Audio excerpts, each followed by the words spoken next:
Hello. In this video, we're going to explore how to reduce cholesterol levels naturally. We'll cover the causes of high cholesterol, possible signs that might go unnoticed, the differences between HDL, LDL, and VLDL, and, crucially, daily strategies to lower cholesterol without resorting to medication. Stick with us until the end to discover valuable tips.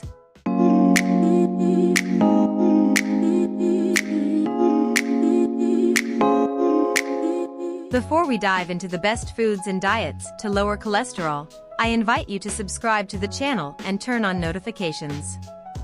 To begin, it's essential to understand what cholesterol is. I believe understanding how cholesterol works is fundamental to adopting healthy practices. It's more effective to understand the mechanisms behind cholesterol and its negative impacts than simply providing a list of allowed and forbidden foods. This in-depth understanding facilitates long-term adherence and promotes a lasting transformation in health and eating habits. Cholesterol is a molecule naturally present in the body. Despite the frequent association of cholesterol with something negative, as in your cholesterol is high, cholesterol plays positive roles in the body. It's present in the membranes of all the body's cells, playing a crucial role in their structure and function. Furthermore, cholesterol is essential for the production of various hormones, including sex hormones and those that contribute to the development of muscle mass.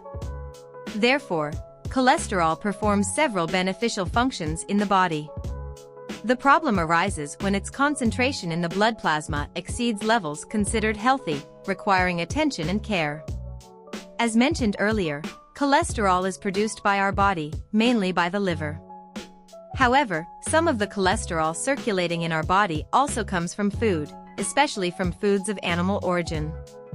It's at this point that diet becomes a crucial factor in controlling cholesterol. Instead of depositing, it remains in suspension, navigating along with the other components of the blood.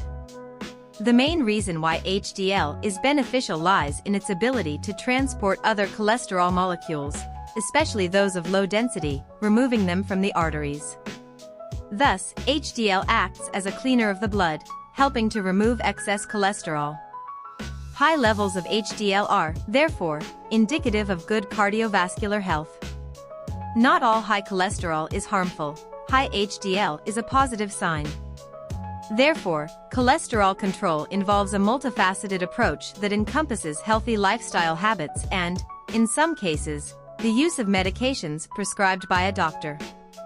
It's essential to consult a healthcare professional to assess your cholesterol levels and receive personalized guidance on the best way to control cholesterol and protect your cardiovascular health.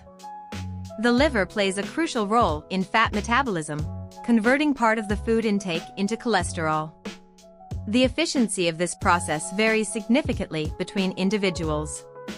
Never stop using medication to the detriment of information obtained from videos or other sources, even if reliable.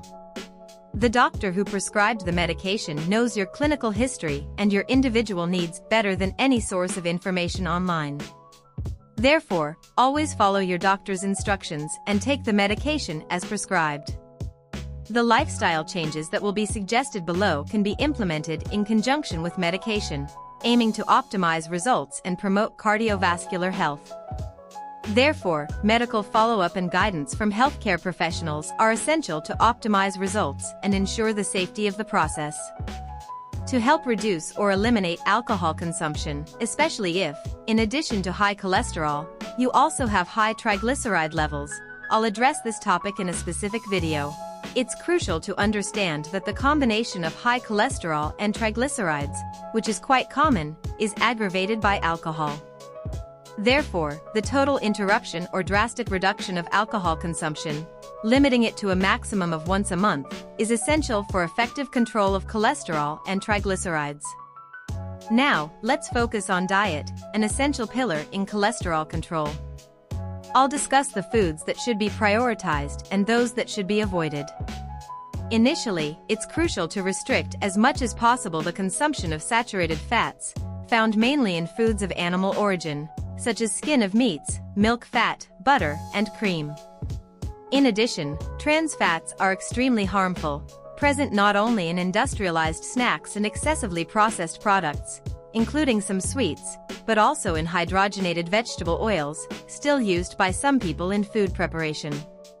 Completely eliminate saturated and trans fats from your diet. I'll present alternative sources of healthier fats and tips to incorporate them into your diet.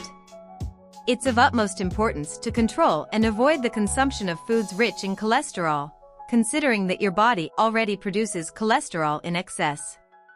The sources of exogenous, external, cholesterol are generally the same as those of animal fats, cream, poultry and meat skin, butter, and egg yolk.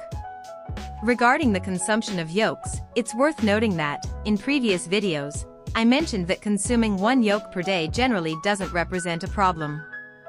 This statement remains valid, as long as you don't have an exacerbated sensitivity to the endogenous, internal, production of cholesterol. If your internal production is already high, it's advisable to restrict the consumption of yolks. It's essential to keep in mind that, in many videos, the recommendation to consume up to 1 yolk per day without problems, based on guidelines from the Brazilian Society of Cardiology, doesn't apply to everyone. Some people report consuming 6-10 whole eggs per day without presenting changes in cholesterol levels. It's important to emphasize that medical sciences, including nutrition, don't have universal recommendations applicable to everyone. Studies are carried out in specific populations and, sometimes, what works for one individual may not work for another. Therefore, an aspect that is always relevant is that, when dealing with medical and nutritional recommendations, it's essential to consider the individuality and particularities of each organism. Important to note that, the fact that the consumption of up to 1 yolk daily is allowed doesn't mean that it's necessary to do so every day. There are several other sources of fat that can be incorporated into your diet, which don't contain the same amount of saturated fat and cholesterol present in egg yolk. Therefore, it's essential to consider this information when planning your meals. Now, let's address what you should include in your diet. It's crucial to highlight the fats considered beneficial, which can be added to your diet. The main one is omega-3, recognized as the best source of fat available. This fat has anti-inflammatory properties and contributes to the increase of HDL, the cholesterol considered good. The sources of omega-3 that you can incorporate into your dietary routine include fish such as sardines, tuna, salmon, and herring. In addition, there are vegetable sources that are precursors to omega-3, such as flaxseed, which is an excellent option, and chia, which also has a significant amount of omega-3. The inclusion of these healthy fats in your diet can be very useful. In addition to beneficial fats, what else should you consume? Prioritize vegetables and legumes that have a low amount of carbohydrates. This aspect is of utmost relevance. Often, when talking about consuming a large amount of vegetables, people can misinterpret and opt for potatoes, cassava, often prepared fried or with the addition of butter, such as purees. It's essential to be cautious and not be fooled. Ideally, consume a variety of vegetables and leaves, giving preference to vegetables that grow above the ground, as they generally contain fewer carbohydrates. Prioritizing these foods in your diet contributes to a more effective control of cholesterol levels. In addition, the choice of lean meats is also fundamental. Opt for skinless chicken and turkey breast, making sure it's natural turkey breast, not the processed one. The consumption of red meat can be considered once or twice a week, prioritizing the leaner cuts, such as eye of round, sirloin. Filet mignon, although an excellent option, may be more expensive for some people. Beef brisket also presents itself as a lean and affordable alternative. Another important point is to increase fiber intake. Ideally, consume at least 30 grams of fiber per day. Although this amount may seem challenging, upon reaching this goal, you may observe a significant improvement in your cholesterol levels. An excellent source of fiber to aid in cholesterol regulation is oat flour, which contains a high concentration of beta-glucan. This substance plays an important role in regulating cholesterol and maintaining its proper proportions. The inclusion of oats in your diet is highly beneficial. You can add it to your breakfast, combined with non-fat yogurt, or consume it in the afternoon, accompanied by fruit. Oats can be used in various ways, including as a complement to other preparations. Replacing regular flour with oat flour when consuming beans can bring surprising results. The unusual combination can be an interesting strategy to optimize nutrition. Furthermore, for a dietary approach even more focused on health, the inclusion of phytosterols in the diet proves to be a valuable measure to aid in cholesterol control. Where can we find phytosterols? They are present in foods such as nuts, sunflower seeds, and extra virgin olive oil. It's essential to opt for extra virgin olive oil because, despite sometimes presenting a higher cost, its superior quality positively impacts the results. There are also industrialized products aimed at people with high cholesterol levels that contain added phytosterols, but generally at higher prices. Therefore, prioritizing the consumption of nuts, sunflower seeds, and extra virgin olive oil can be a more affordable alternative. Another important point, often raised in consultations, concerns the influence of the consumption of sweets, pasta, and white rice on cholesterol levels. Although the high glycemic index carbohydrate present in these foods doesn't directly act on cholesterol, it exerts a significant indirect effect.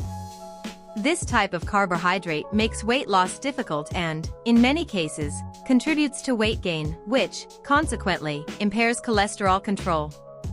In addition, the excessive consumption of unhealthy foods, such as sweets, snacks, and the excess of rice and pasta on the plate, often leads to a decrease in the consumption of nutritious and beneficial foods for health. In this way, the space in the diet is occupied by foods with low nutritional value, compromising health in general. Therefore, reducing the consumption of these foods is crucial to control cholesterol and promote a more balanced diet. Thinking about everything that has been said about how to help reduce cholesterol naturally, which change presents itself as the most challenging for you? Would it be abandoning the habit of smoking? Starting a routine of physical activities? Giving up that drink on the weekend? Or modifying your diet? Share your experience in the comments, as your opinion is valuable. And if you're new here, subscribe to the channel and activate the bell to receive notifications about the daily videos that explore the benefits of foods, what contributes to weight gain or loss, and how to promote health. And don't forget to leave your like to support the channel.